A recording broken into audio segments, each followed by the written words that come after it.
நாம விஸ்வாவசு ஆண்டோடைய துவக்கத்தில் எப்படிப்பட்ட கிரகநிலை இருக்குங்கிறத முதல்ல பார்க்கலாம்.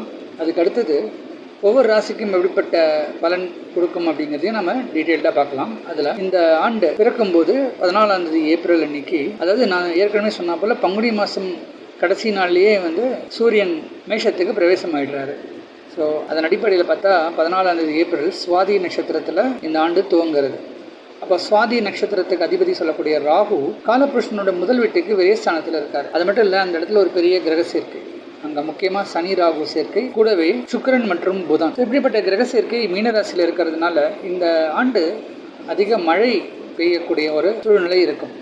அதுபோல் ஆண்டு துவக்கத்திலே பார்க்கும்போது இந்த மேஷராசிக்கு அதிபதியான செவ்வாயை நீச்சத்தோடு தொடங்குறதுனால வெப்பம் சம்பந்தப்பட்ட நிறைய பிரச்சனைகளும் ஏற்படும். அதுபோல் அங்கங்கே நெருப்பு சம்பந்தப்பட்ட விபத்துகளும் நிறைய ஆக்சிடென்ட்ஸ், இது மூலயமா சில உயிர் பலிகள்லாம் ஏற்படக்கூடிய சூழலும் இருக்கும். அதுபோல் ஒரு சில வியாதிகளும் இந்த ஆண்டு வரத்துக்கு சான்ஸ் இருக்குது. ஸோ இந்த ஆண்டில் துவங்கும் போது மீனராசியில் புதன் சுக்கிரன் சனி ராகு, மேஷத்தில் சூரியன், ரிஷபத்தில் குரு, கடகத்தில் செவ்வாய் நீச்சம், கன்னியில் கேது, துலாம்ங்கிற இடத்துல சந்திரன் சுவாதி நட்சத்திரத்தில் பிரயாணம் பண்ணிட்டு இருக்காரு. இப்படிப்பட்ட கிரக நிலை தான் இந்த ஆண்டு, இந்த தமிழ் புத்தாண்டு துவங்கும் போது. இதன் அடிப்படையில் பார்க்கும்போது மேஷராசிக்கு ஏற்கனவே 7 சனி தொடங்கிடுச்சுன்னு சொல்லலாம். அது மட்டும் இல்லாமல் இந்த ஆண்டில் 2 முக்கியமான பயிற்சிகள் வேற இருக்க போகிறது. அதாவது மே மாதத்தில் குரு பயிற்சி, குரு 3ஆம் இடத்துக்கு போக போகிறாரு. அடுத்தது ராகு கேது, ராகு கும்பத்துக்கும் கேது சிம்மத்துக்கும் போக போகிறாரு. இப்படிப்பட்ட கிரக நிலைகள், கிரக மாற்றங்கள் இந்த ஆண்டு இருக்குது. ஸோ இதன் அடிப்படையில் ஒவ்வொரு ராசிக்கும் எப்படிப்பட்ட பலனை கொடுக்குங்கிறத நம்ம பார்க்க போகிறோம். விருச்சிக ராசி காலபுருஷனுக்கு 8வது ராசி விருச்சிக ராசி. விருச்சிக ராசிக்கு இந்த விஸ்வாவசு ஆண்டு நல்ல சிறப்பான ஆண்டுன்னே சொல்லலாம். என்னதான் அந்த ஆண்டு துவங்கும் போதே ராசியாதிபதி 9ஆம் இடத்துல நீச்சத்தோட தொடங்கினாலும் இந்த ராசிக்கு 5ஆம் இடத்துல நல்ல கிரக சேர்க்கை, பிள்ளைகளால் நல்ல சப்போர்ட் இருக்கும். ஒரு சில பிள்ளைகள் வெளிநாடு சென்று நல்லா சம்பாதிக்கக்கூடிய யோகம்லாம் இந்த ஆண்டு இருக்குது. அதுபோல் ஒரு சிலருக்கு முயற்சிக்கு நல்ல வெற்றி கிடைக்கும். ஏன்னா பூர்வ புண்ணியஸ்தானத்தில் நல்ல ஒரு கிரக சேர்க்கை அதோட தொடங்குறதால ஒரு சிலருக்கு எதிர்பார்த்த வெற்றி ரொம்ப நாளாக காத்துட்ருக்கக்கூடிய விஷயங்கள்லாம் இவங்களால் ஈஸியாக சாதிக்க முடியும். கடல் தாண்டி இவங்களுடைய பேரும் புகழும் பரவறதுக்கான வாய்ப்புகள் இருக்குது. குறிப்பாக கலைத்துறையிலையும் அரசியலையும் இருக்கிறவங்களுக்கெல்லாம் நல்ல பாராட்டுதல், அங்கீகாரம்லாம் கிடைக்க சான்ஸ் இருக்குது. இவங்களுடைய படைப்புகளுக்கெல்லாம் நல்ல ஒரு அங்கீகாரமும் மக்கள் மத்தியில் நல்ல ஒரு பாராட்டும் கிடைக்கக்கூடிய ஒரு காலகட்டமாக இருக்கும். சனி 5ஆம் இடத்துல இருந்தாலுமே நன்மை தான் கொடுப்பார். ஏன்னா குருவோட வீடு. அதே போல் குருவோட அமைப்பால் நல்ல சிறப்பான யோகமே இருக்கும். என்னதான் குரு இந்த ராசிக்கு 8ல் போய் மறைஞ்சாலுமே குருவுடைய பார்வை சிறப்பாக இருக்குது. குரு 8ஆம் இடத்துலேருந்து 12, 2 மற்றும் 4ஆம் இடத்தை பார்க்கறதுனால பேச்சில் நல்ல வெற்றி கிடைக்கும். பிஸ்னஸில் நல்ல ஒரு லாபகரமான ஒரு காலகட்டமாக இருக்கும். ஒரு சிலருக்கு வெளிநாடு போயிட்டு தன்னுடைய பிஸ்னஸை எக்ஸ்பேண்ட் பண்ணுறதுக்கான வாய்ப்புகள் வரும். அதுபோல் சுப செலவுகள் அதிகமாக இருக்கும். திருமணம், ஒரு கிரகப்பிரவேசம், ஒரு புதிய வீடு வாங்கிறது, வண்டி வாங்கிறது, அதுபோல் பிள்ளைகளோட படிப்பு, இப்படி நல்ல இன்வெஸ்ட்மெண்ட்ஸ்க்காக இவங்களுக்கு செலவுகள் மேற்கொள்ளக்கூடிய சூழல் இருக்கும். அதுபோல் இந்த ராசியிலையும் சொல்லிக் கொடுத்து பிழைக்கிறவங்களுக்கெல்லாம் நல்ல யோகம் இருக்கும். ஆசிரியர் தொழில் பண்ணுறவங்க, வக்கீல் தொழில் பண்ணுறவங்களுக்கெல்லாம் இந்த காலகட்டத்தில் வெற்றிகரமாக இருக்கும்.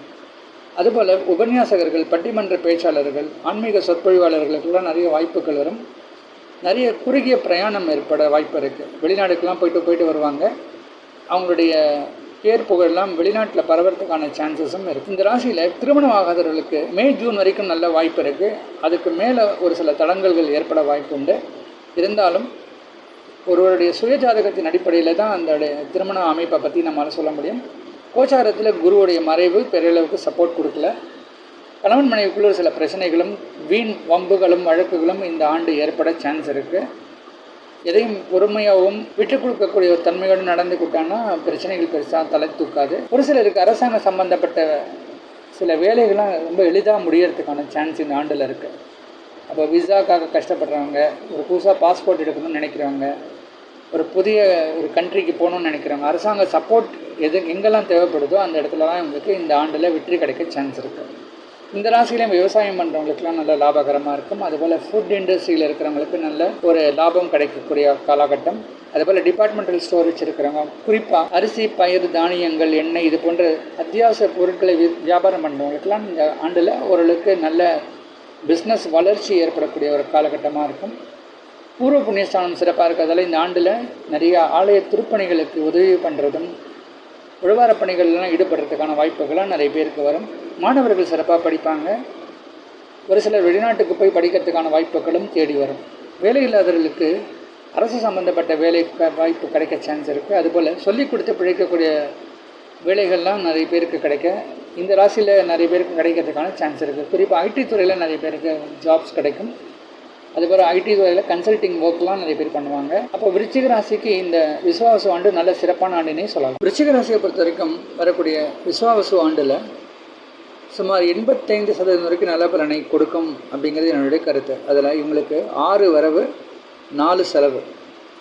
இந்த விருச்சிக ராசியை பொறுத்த வரைக்கும் குருவுடைய விசாக நட்சத்திரம் 4ஆம் பாதம், சனியுடைய அனுஷ நட்சத்திரம், புதனுடைய கேட்டை நட்சத்திரம், இந்த நட்சத்திர தொகுப்புகள் கொண்டது தான் விருச்சிக ராசி. அதில் குருவுடைய விசாக நட்சத்திரம் 4ஆம் பாதம், இந்த இடத்துல குரு ஒரு பாசிட்டிவ் கிரகமாக ஆறாரு, 2க்கும் 5க்கும் அதிபதியாக வர்றதுனால இந்த நட்சத்திர தொகுப்பில் பிறந்தவங்களுக்கெல்லாம் சுமார் 85% வரைக்கும் நல்ல பலனை தர வாய்ப்பு இருக்குது.